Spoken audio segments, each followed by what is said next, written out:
പെട്ടെന്നൊരു എന്തെങ്കിലും ചതവ് പറ്റി, മുറിവ് പറ്റി, ഇപ്പം അക്യൂട്ടായിട്ട് നമ്മുടെ ഇഞ്ചുറീസ് എന്നൊക്കെ പറയും.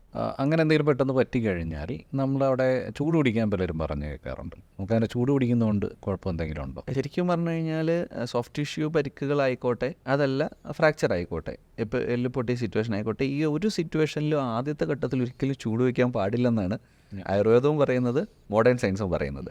പലപ്പോഴും ആയുർവേദത്തിൻ്റെ പേരിലാണ് ഈ ചൂട് വയ്ക്കേണ്ടത് ഓടണത്.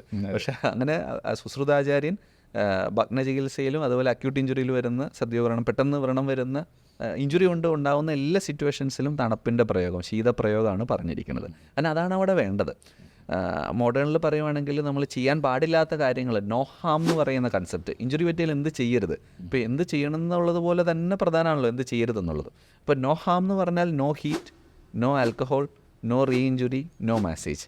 അപ്പോൾ ഇഞ്ചുറി പറ്റിയ ആദ്യത്തെ സിറ്റുവേഷനിൽ ഒരിക്കലും ചൂട് വയ്ക്കരുത്. ചൂട് വെച്ചാൽ എന്ത് പറ്റുമെന്ന് വെച്ച് കഴിഞ്ഞാൽ അങ്ങോട്ടുള്ള രക്തയോട്ടം കൂടും, പരിക്കിൻ്റെ കാഠിന്യം കൂടും. അപ്പോൾ അതുകൊണ്ട് തന്നെ നമ്മൾ അവിടെ അനക്കാതെ വെക്കുക എന്നുള്ളതാണ് പ്രധാനപ്പെട്ട കാര്യം. മൂവ്മെൻറ്റ് കൊടുക്കാതിരിക്കുക, ചൂട് കൊടുക്കാതിരിക്കുക.